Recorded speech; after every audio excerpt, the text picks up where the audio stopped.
Hello, I'm Mowgli TV, and in this video, I'm gonna do a quick run through my 104 HP 7U performance case that I used to improvise and do audiovisual performance with. So this is my current setup, which I've configured specifically to do improvised live performance, allowing me to play as many different styles and vary the patching to achieve completely different results as much as possible. So I started my whole journey into Modular through the Moog DFAM, which is on the bottom left. So let's start over there. As you can see, the DFAM has got a very accessible interface, which is something I love about it. It's very hands-on. You can tweak it instantly without having to move any wires out of the way. All the patch points are on the right hand side, which makes it all very neat and tidy, which I love. I'm an interface designer by trade, and whenever I configure a modular synth,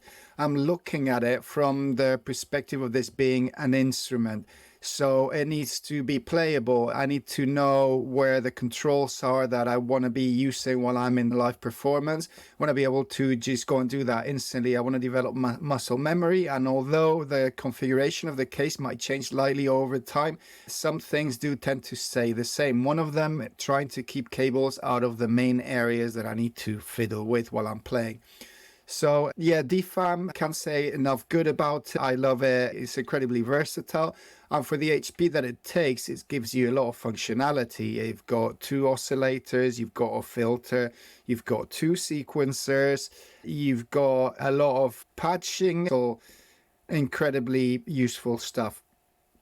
As we move to the right, we've got the 2HP hat, which is basically the hat that I had space for. I'm thinking of changing how I deal with hats and whether I should need a hat thing at all, or I could just use the tip top one that I've got next to it to do the hats as well. But for the time being, it's there and I'm quite happy with it. Then we've got that wood panel module, which is a cell build one, which is basically just a load of switches. So you've got this 3 and 3 group, which is 2 inputs, 1 output, and it's dead in the middle, so I can kill it. Got 2 of those. And then I've got A and B inputs, and then 3 switches that can be A, B, or muted as well. I find switches incredibly useful for live performance. You can have 2 different sequences connected to a single module and flick between them, or different gate patterns. It's very hands-on and it's very performative, and that's why I like it. Then next to that, we've got a tip top one, which I've got loaded with a bunch of percussion samples at the moment. And I use it mainly for kick drums, but it's got a lot of other stuff in it. So sometimes I vary that and instantly changes the feel of what I'm doing with the synth. Next, we've got the ST Modular Sum 2 mixer, which I think is great. I did a fair bit of research online before settling for this mixer. It has all the functionality I wanted. It's got 6 channels. One of them is stereo. It's got 2 sends and returns, both of them in stereo. You can only have 1 per channel at a time, so that orange switch will flick between no send A or send B. So yeah, you can't just send the same source to both effects at the same time, but that's not a problem for me.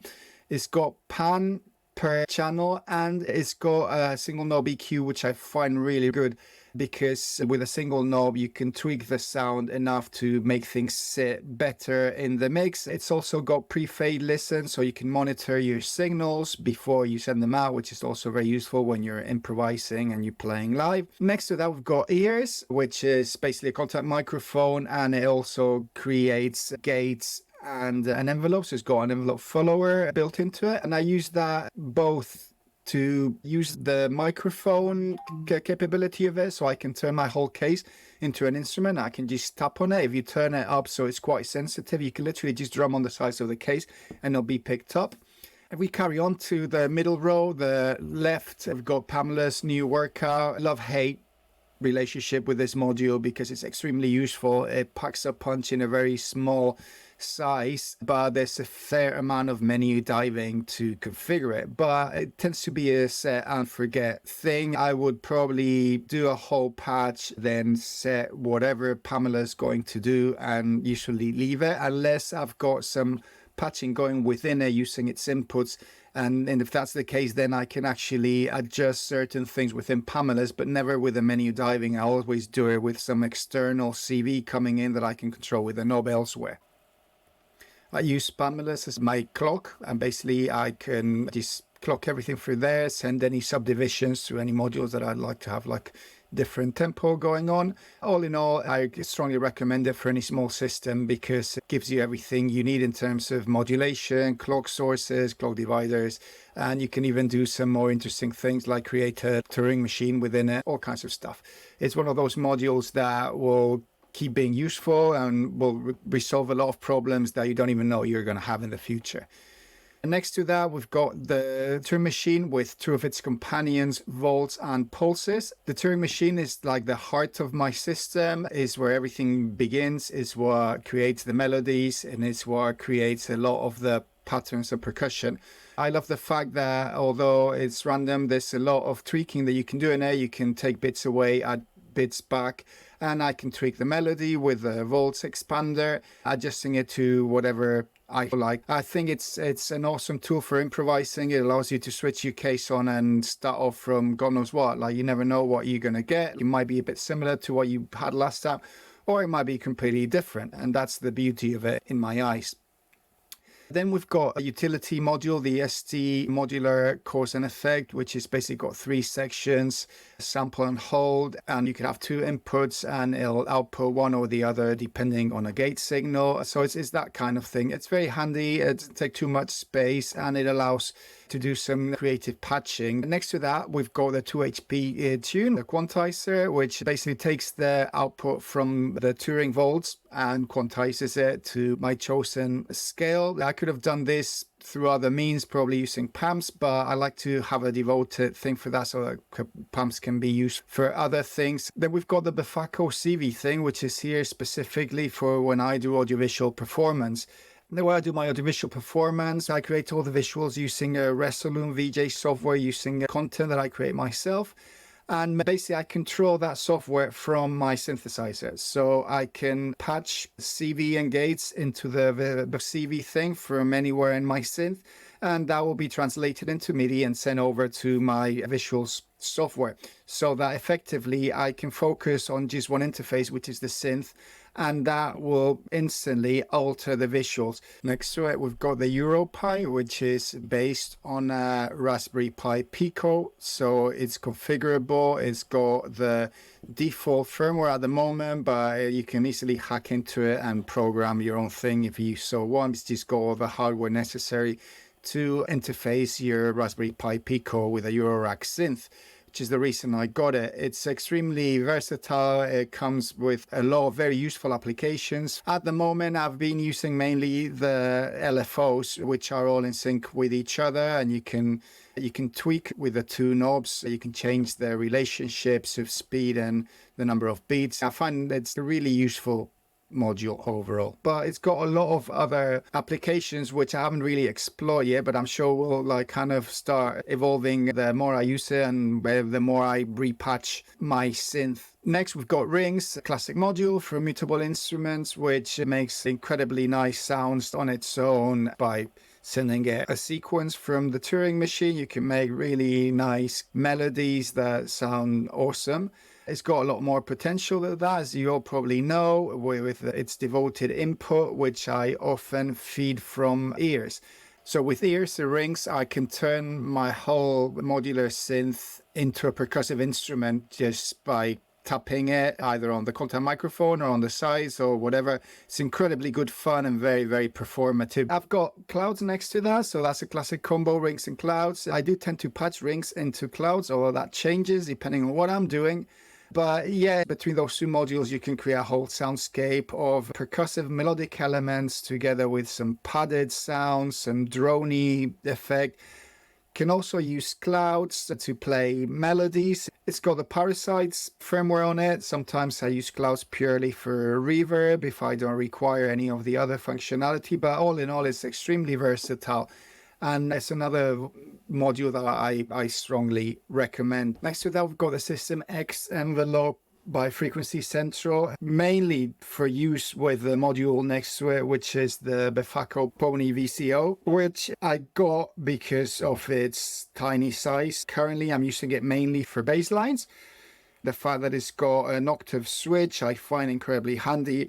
You've got all the different waveforms, and then you've got the timbre adjustment, which is, again, it's very playable. So I think those two work well together and take up just the right amount of space. Next, we've got the radio music. One of the early modules I got, I knew straight away the first time I saw that, even before I was really into Eurorack at all. I just love the concept of, I come from a DJing background, and many years ago, back in the 90s, I used to do Sunday sessions where I actually mixed the radio on with my DJ sets. I found it really inspiring because back when I was living in Madrid, and on Sundays, the radio had a very interesting array of radio programs going on, because you'll be having the football results and some stations together with some snippets of news. You had some talk shows, but then you had different musical programs going on at the same time, ranging from classical music to jazz, world music, folk. It was incredible. I had this old hi-fi separates radio with a massive dial to tune it, and I used to spin the dial as if it was like a potluck machine and just see what it landed and try to incorporate that into whatever I was DJing at the time. So when I saw the radio music module, I was very inspired by it, because the philosophy behind it is exactly the same as what I've just described. I've got it loaded with mixture of random radio programs that I've recorded from radiogarden.com, which I recommend. It's a website where you can just find radio stations from all over the world. So I've recorded quite a few samples from there. I've got field recordings with nature sounds, water, birds, all that kind of thing. I've got a folder with some percussion. I've got spoken word. And I've also got some musical recordings that I've done myself and things that are easy to loop and incorporate into other things. All in all, I love the module. It's inexpensive, it doesn't take much space, and it's got a lot of creative potential, especially if you're open to happy accidents, which is something I absolutely adore. Next to that, I've got my effects section with a dual effects from Synth. It's got a number of different effects. I use them separate going into my mixer, and I usually have a delay on one and a reverb on the other, although this changes as well depending on what I'm doing, but the general rule is that. Then we've got the light strip, which is basically a touch strip CV recorder and gate. And I love it for its playability, especially when you're playing live and you're improvising. It allows me to play little melodies and add a little solo here. Or I can record what I'm doing and loop. It's really handy to add expression and to just generally play the synth more. As you can see, both the touch strip and the ears on the right hand side. I am right handed, so this allows me to have access to them. And we go to the 1U row. We've got the IntelliGel Steppy, which is a gate sequencer for channels of it. Extremely useful, very handy, nice and bright with the LEDs. So once you get the hang of it, it's actually a very playable sequencer, and that gives me the balance between the randomness of the Turing machine, and then I've got complete control with Steppy. And some of the patching that I do normally involves patterns from them both going to switches so that I can flick between both sources to whatever voice that is going for, which is a very performative thing to have at your fingertips. Next to that, I've got the Tessitura Taylor by Shagmat, which is an octave switch, which does what it says on the tin. Very performable, very useful.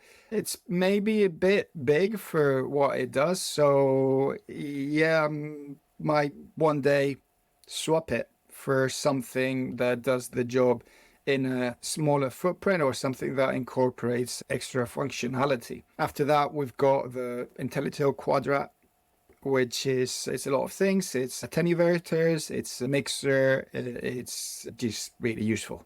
I like the fact that it's a 1U sitting at the top because it's easily accessible. Whatever your patching's going on, I know that these knobs and these switches are always going to be quite accessible there.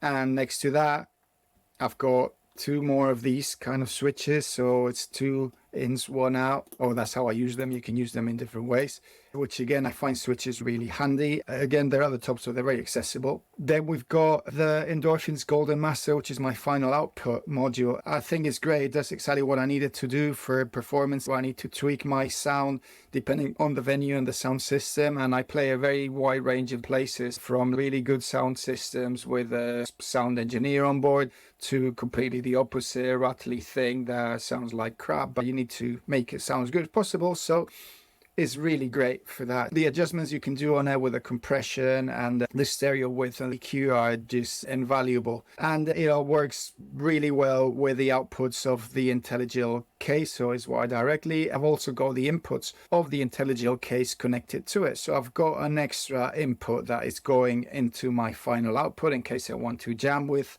someone. So that's the end of this run through. Please like and subscribe, it really helps my channel, and stay tuned if you'd like to see more about how I patch this system and how I use it for audiovisual performance. See you next time.